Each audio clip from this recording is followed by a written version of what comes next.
ನಗರದಲ್ಲಿ ಅನೇಕ ಸಮಸ್ಯೆಗಳಾಗ್ತಾ ಇದೆ, ಅಪಘಾತಗಳಾಗ್ತಾ ಇದೆ, ಸಾರ್ವಜನಿಕರ ದೂರುಗಳಿದ್ದಾವೆ, ಓಡಾಡೋದಕ್ಕಾಗ್ತಾ ಇಲ್ಲ ರಸ್ತೆಯಲ್ಲಿ. ಈ ಕಾರಣಕ್ಕಾಗಿ ಜೊತೆಗೆ ಸುಪ್ರೀಂ ಕೋರ್ಟ್ನ ನಿರ್ದೇಶನ ಇದೆ. ಇದಕ್ಕಾಗಿ ಜಿಬಿ ಅಧಿಕಾರಿಗಳು ಇವತ್ತಿನಿಂದ ಕಾರ್ಯಾಚರಣೆಯನ್ನು ಶುರು ಮಾಡ್ತಾ ಇರೋದು.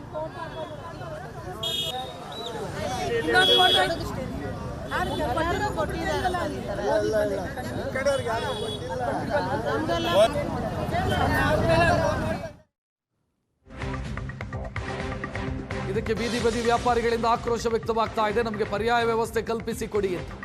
ಪರ್ಯಾಯ ವ್ಯವಸ್ಥೆ ಕಲ್ಪಿಸದೆ ತೆರವು ಮಾಡಿದರೆ ಕಾನೂನು ಹೋರಾಟ ಮಾಡ್ತೀವಿ. ಬೆಳಗ್ಗೆಯಿಂದ ಯಥಾಸ್ಥಿತಿ ವ್ಯಾಪಾರಕ್ಕಿಳಿದಿದ್ದಾರೆ ಬೀದಿ ಬದಿ ವ್ಯಾಪಾರಿಗಳು. ಫುಟ್ಪಾತ್ನಲ್ಲೇ ವ್ಯಾಪಾರ ಸಾಗ್ತಾ ಇದೆ ಸದ್ಯಕ್ಕೆ.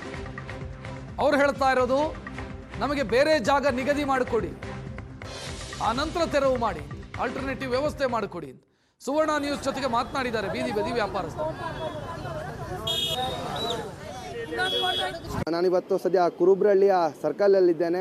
ಇಲ್ಲಿ ಬೀದಿ ಬದಿ ವ್ಯಾಪಾರಸ್ಥರು ಸುಮಾರು ಜನ ಈಗಾಗಲೇ ಏನು ನಾವು ಅಂಗಡಿಗಳನ್ನು ತೆರವುಗೊಳಿಸೋದಿಲ್ಲ, ನಮಗೆ ಕಷ್ಟ ಇದೆ ಅನ್ನುವಂಥದ್ದು ಮಾತುಗಳನ್ನು ಸಹ ತಿಳಿಸ್ತಾ ಇದ್ದಾರೆ. ಸದ್ಯ ಅವ್ರನ್ನೇ ಮಾತಾಡಿಸ್ತೇನೆ, ಏನು ಹೇಳ್ತಾರೆ, ಏನು ಸಮಸ್ಯೆ ಆಗ್ತಾಯಿದೆ, ಅಂಗಡಿ ತೆರವು ಮಾಡಲ್ಲಮ್ಮ ಸರ್? ಅಂಗಡಿಗಳು ಅಂದರೆ ನಾವು ಫುಟ್ಪಾತಿಂದ ವ್ಯಾಪಾರ ಮಾಡ್ತಾ ಇರೋದು, ನಾವು ಇದನ್ನು ನೆಮ್ಕೊಂಡೇ ಜೀವನ ಮಾಡ್ತಾ ಇರೋದು. ಮಕ್ಕಳು ಓದಿಸೋದ್ರಿಂದ ಹಿಡಿದು ಮನೆ ಬಾಡಿಗೆ ಕಟ್ಟಬೇಕು, ಮನೆ ಬಿಲ್ ಕಟ್ಟಬೇಕು, ನೀರು ಬಿಲ್ ಕಟ್ಟಬೇಕು, ಅವೆಲ್ಲ ನೆಮ್ಕೊಂಡು ಸಾಲ ಸೂಲ ಅಂತ ಮಾಡಿಕೊಂಡು ಇದನ್ನ ನೆಮ್ಕೊಂಡೇ ನಾವು ಜೀವನ ಮಾಡ್ತಾ ಇರೋದು. ಏನು ಮಾಡಬೇಕು, ನಾವು ಬೀದಿಲೇ ನಿಂತ್ಕೋಬೇಕಾಗುತ್ತೆ. ಅವರೇ ಏನಾರ ಒಂದು ನಮಗೆ ವ್ಯವಹಾರ ಮಾಡಿಕೊಡ್ಬೇಕು, ಬೇರೆ ಕಡೆ ಎಲ್ಲಾರು ಒಂದು ಜಾಗ ಮಾಡಿಕೊಡ್ಬೇಕು, ವ್ಯವಸ್ಥೆ ಮಾಡಿಕೊಟ್ರೆ ನಾವು ಮಾಡ್ತೀವಿ. ಈಗ ಇದನ್ನ ಬಿಟ್ಟರೆ ನಮ್ಗೆ ಯಾವ ಗತಿ ಇಲ್ಲ, ನಮ್ಗೆ ಯಾವ ಕೆಲಸ ಕಾರ್ಯ ಏನೂ ಇಲ್ಲ ಮಾಡೋಕ್ಕೆ. ನಾವು ಇದನ್ನೇ ನಮ್ಮ ಕಡೆ ವ್ಯಾಪಾರ ಮಾಡ್ತಾರೆ ಸರ್. ನಮಗೂ ಗಂಡ ಇಲ್ಲ, ನಾವು ಇದು ನಮ್ಮ ಕಡೆ ಜೀವನ ಮಾಡ್ತಾ ಇದ್ದೀವಿ. 3 ಜನ ಮಕ್ಕಳಿದೆ, ಅವ್ರ ಮದುವೆಗೆ ಬೇರೆ ಇದ್ದಾರೆ, ನಾವು ಒಬ್ಬೊಬ್ಬರು ಜೀವನ ಮಾಡೋದು. ಇದು ನಮ್ಮ ಕಡೆ ಇದ್ದೀವಿ, ಅವ್ರು ಬೇರೆ ಎಲ್ಲರೂ ವ್ಯವಸ್ಥೆ ಮಾಡ್ಕೊಂಡು ನಾವು ಮಾಡ್ತೀವಿ. ಈಗ ಬೇರೆ ಎಲ್ಲ ವ್ಯವಸ್ಥೆ ಮಾಡ್ಕೊಡಿ ಅಂತೇಳಿ, ಬೇರೆ ಯಾವುದೋ ಏರಿಯಾದಲ್ಲಿ ವ್ಯವಸ್ಥೆ ಮಾಡ್ಕೊಟ್ರೆ ಹೇಗೆ ಅಂತ ನಾವಿರೋತವೇ ಮಾಡ್ಕೊಡ್ಬೇಕು. ನಾವೆಲ್ಲಿ ನಾವು ಜೀವನ ಮಾಡ್ತೀವಿ ಅಲ್ಲೇ ಇರಬೇಕು. ನಾವು ಹುಟ್ಟಿ ಬೆಳೆದಿರೋದೆಲ್ಲ ಇಲ್ಲೇ, ಮತ್ತು ಇದು ಬಿಟ್ಟು ನಾವು ಬೇರೆ ಕಡೆ ಹೋಗೋಕ್ಕಾಗಲ್ಲ. ಇಲ್ಲಿ ನಾವು ಏನು ಮಾಡ್ತಿದ್ವಿ ಅಲ್ಲಲ್ಲೇ ವ್ಯವಸ್ಥೆ ಮಾಡ್ಕೊಡ್ಬೇಕು ನಮಗೆ. ಹೇಳಿ ಸರ್, 20 ವರ್ಷ ನಾವು ಇಲ್ಲಿ ವ್ಯಾಪಾರ ಮಾಡ್ತಾ ಇದ್ದೀವಿ. ದಿಢೀರಿಂದ ಬಂದು ತೆಗಿ ನಾವು ಎಲ್ಲಿ ಹೋಗೋದು? ನಾವು ವಯಸ್ಸಾದವರು, ಗಂಡ ಅಂತಿರೋರು, ನಮ್ಮನ್ನ ಸಾಕೋರು ಯಾರು ಇಲ್ಲ. ನಾವು ಇದನ್ನ ನಂಬ್ಕೊಂಡು ಜೀವನ ಲೋನ್ ತಗೊಂಡಿದ್ದೀವಿ, ಸಾಲ ಮಾಡಿದ್ದೀವಿ, ಮನೆ ಸ್ವಲ್ಪ ಕಟ್ಟಬೇಕು. ನಾವು ಹೆಂಗೆ ಕಟ್ಟೋದು? ಇದನ್ನ ಬಿಟ್ಟು ನಮ್ಗೆ ಬೇರೆ ಜೀವನ ಇಲ್ಲ, ಬೇರೆ ನಮ್ಮ ತಳ್ಕೊಂಡೋಗಿ ವ್ಯಾಪಾರ ಮಾಡೋಕ್ಕಾಗಲ್ಲ ನಮ್ಮ ಕೈಲಿ. ಈಗ ನೀವು ಅಂಗಡಿ ಮಾಡೋದ್ರಿಂದ ಇಲ್ಲಿ ಬೀದಿ ಏನೋ ಪಾದಚಾರಿಗಳಿಗೆ ಸಮಸ್ಯೆ ಆಗ್ತಿದೆ ಅಂತ ಹೇಳ್ತೀರಾ? ತೊಂದರೆ ಕೊಡ್ತಾ ಇಲ್ಲ ಸರ್, ನಾವು ಮೇಲೆಗಡೆ ಇದ್ದೀವಿ, ನಾವು ಒಬ್ರು ತೊಂದರೆ ಕೊಡ್ತಾ ಇಲ್ಲ. ಬಂದು ನೋಡಿ, ಇವಾಗಲೂ ನೋಡಿ ಗಾಡಿ ಕಡೆ ನಾವು ಮೇಲೆ ಇದ್ದೀವಿ, ಫುಟ್ಪಾತ್ ಮೇಲ್ಗಡೆ ಇದ್ದೀವಿ. ನಾವು ಒಬ್ರು ನಾವು ತೊಂದರೆ ಕೊಟ್ಟಿದ್ದಿಲ್ಲ. ಯಾವಾಗ ಬೇಕಾದ್ರೆ ಬಂದು ನಮ್ಮ ಗಾಡಿಗಳು ಮೇಲೆ ಐತೆ, ನಾವು ರೋಡಿಗೆ ಬಂದೇ ಇಲ್ಲ ಗಾಡಿಗಳನ್ನ. ನಾವು ಅವಾಗಿಂದ ಅಷ್ಟೇ ನಾವು ಮೇಲೆ ಹಾಕೊಂಡು ನಾವು ಯಾರಿಗೊಬ್ರು ತೊಂದರೆ ಕೊಟ್ಟಿಲ್ಲ. ನಮಗೂ ದಯವಿಟ್ಟು ಯಾರು ತೊಂದರೆ ಕೊಡೋಕೆ ಹೋಗ್ಬೇಕು. ನಮ್ಗೆ ಇದು ಬಿಟ್ಟರೆ ಬೇರೆ ಗತಿ ಇಲ್ಲ ನಮಗೆ. ಏನಕ್ಕೋಸ್ಕರ ನಾವು ಓಟ್ ಹಾಕ್ತೀವಿ? ನಮ್ಗೆ ಒಳ್ಳೇದಾಗ್ಲದಂತ ನಾವು ಓಟ್ ಹಾಕೋದು. ಈ ಥರ ದಿಢೀರಿಂದ ಬಂದ್ಬಿಟ್ಟು ಗಾಡಿಗಳು ನಾವು ಎಲ್ಲಿ ಹೋಗೋದು? ನಮ್ಗೆ ಏನ್ ಜೀವನಕ್ಕೆ ಕಡೆ ಹೋದ್ರೆ ಎಲ್ಲಿ ಜನ ಬರ್ತಾರೆ? ಇವಾಗ ನೀವೆಲ್ಲ ಒಂದ್ ಜಾಗದಲ್ಲಿ ಕೊಟ್ರೆ ಈ ಕುರುಬ್ರಲ್ಲಿ ಜನ ಎಲ್ಲ ಬಂದು ಅಲ್ಲಿ ತಗೊಂತಾರ? ಇಲ್ಲಿ ಇರೋ ಕುರುಬ್ರಲ್ಲಿ ಜನಕ್ಕೆಲ್ಲ ಇಲ್ಲೇ ವ್ಯವಸ್ಥೆ ಮಾಡ್ಕೊಡ್ಬೇಕು. ಇಲ್ಲಿರೋ ಜನನೇ ಆಗ್ಲಿ ಎಲ್ಲ ಏನೊಂದು ಬೇಕು ಬೇಡದಕ್ಕೆಲ್ಲ ಅವ್ರೆಲ್ಲ ಹೋಗ್ಬೇಕು. ಈ ಕುರುಬ್ರಲ್ಲಿ ಇಡೀ ಜನ ಎಲ್ಲರೂ ಮಾರ್ಕೆಟ್ಗೆ ಹೋಗೋ ಪರಿಸ್ಥಿತಿಲೇ ಇಲ್ಲ. ಬಡವರು ಇದ್ದಾರೆ, ಕೂಲಿ ಮಾಡೋರು ಎಲ್ಲರೂ ಇದ್ದಾರೆ, 10 ರೂಪಾಯಿಗೆ ತಗೊಳೋರು ಇದ್ದಾರೆ, 20 ರೂಪಾಯಿಗೆ ತಗೊಳೋರು ಇದ್ದಾರೆ. ಅವ್ರಿಗೆಲ್ಲರೂ ಇಲ್ಲಿ ಬಂದು ಏನೋ ಅವ್ರಿಗೆ ಬೇಕಾದ ಬಂದು ತಗೊಂಡೋಗ್ತಾರೆ.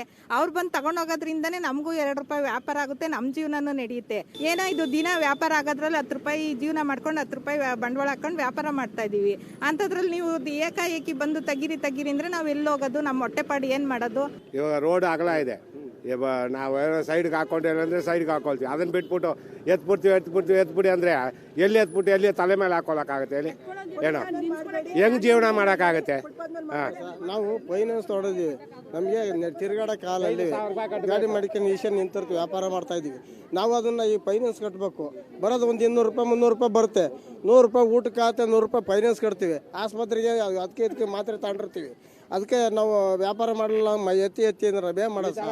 ಏನು ಈ ಥರ ತೊಂದರೆ ಕೊಟ್ಟರೆ ನಾವೇನು ಸಹ ಮಾಡೋದು ಸರ್? ಇಲ್ಲಿ ಕಂಬಗಳಿದಾವೆ, ಯಾವ ಫುಟ್ಪಾತ್ ಜನಗಳು ಯಾರು ವಯಸ್ಸಾದವ್ರು ಇಲ್ಲಿ ಕಂಬದ ಅಡಿಯಲ್ಲಿ ಯಾರು ಬಂದು ನಡ್ಕೊಂಡು ಓಡಾಡಲ್ಲ. ಹೇಳ್ತಾರೆ ಇಲ್ಲಿ ಫುಟ್ಪಾತು ವಯಸ್ಸಾದವ್ರಿಗೆ ಅಂತ. ಇಲ್ಲಿ ಯಾರು ಫುಟ್ಪಾತಲ್ಲಿ ಯಾರು ನಡೆಯಲ್ಲ ಸರ್. ಕಂಬಗಳಿದೆ, ಮರಗಳಿದೆ, ಅಡಿಯಲ್ಲಿ ಯಾರು ಬರೋದೇ ಇಲ್ಲ ಸರ್. ಎಲ್ಲ ನಡೆಯೋದೇ ರೋಡ್ ದೊಡ್ಡದಿದೆ, ಜಾಗ ಇದೆ, ಇಲ್ಲಿ ಆರಾಮಾಗಿ ನಡ್ಕೊಂಡು ಹೋಗ್ತಾರೆ, ಯಾರಿಗೇನು ತೊಂದರೆ ಆಗ್ತಿಲ್ಲ. 60 ಫೀಟ್ ರೋಡು ಆರಾಮಾಗಿದೆ. ಸುಮ್ಮನೆ ನಮಗೆ ಎಲ್ರಿಗೂ ತೊಂದರೆ ಕೊಡ್ತಾರೆ. ನಾವು ಹೊಟ್ಟೆಪಾಡು ಅಂತ ಇಲ್ಲಿದ್ದೀವಿ, ನಾವು ಅನ್ಎಜುಕೇಟೆಡು, ನಾವು ಇದನ್ನೇ ಮಾಡಬೇಕು. ಇಲ್ಲ ಒಂದು ಗೌರ್ಮೆಂಟ್ ಕೆಲಸ ಕೊಡ್ತಾರೆ ಒಂದು ಮನೆಗೆ ಕೊಡೋಕೆ ಹೇಳಿ, ಅವಾಗ ನಾವು ಹೋಯ್ತೀವಿ. ಒಂದು ಮನೆಗೆ ಒಂದು ಗೌರ್ಮೆಂಟ್ ಕೆಲಸ ಕೊಟ್ರೆ ಒಬ್ರು ಕೊಟ್ಬಿಡಿ ಸರ್. ಈಗ ನನ್ನ ಮಗ 2nd PUC ಪಾಸ್ ಮಾಡಿದ್ದಾನೆ, ಅವ್ನು ಈರುಳ್ಳಿ ಮಾಡ್ಕೊಂಡಿದ್ದಾನೆ. ನನ್ನ ಚಿಕ್ಕ ಮಗ ಡಿಗ್ರಿ ಪಾಸ್ ಮಾಡಿದ್ದಾನೆ, ಆಟೋ ಓಡಿಸ್ಕೊಂಡಿದ್ದಾನೆ. ನೋಡಿ ಆ ಹುಡುಗನಿಗೆ ಒಂದು ಕೆಲಸ ಕೊಡಿಸಿ ಸಾಕು. ಅಲ್ಲಿ ತನಕ ನಾವು ಯಾರು ಎತ್ತಲ್ಲ ಸರ್. ಯಾರು ಕೃಷ್ಣೇಗೌಡ ಬಂದ್ರು ಅಷ್ಟೇ, ಯಾರು ಬಂದ್ರು ಅಷ್ಟೇ, ನಾವು ಎತ್ತಲ್ಲ sir. Camera person Naveen Poojari ಜೊತೆ ಸುಮನ್, ಏಷ್ಯಾನೆಟ್ ಸುವರ್ಣ ನ್ಯೂಸ್, ಬೆಂಗಳೂರು.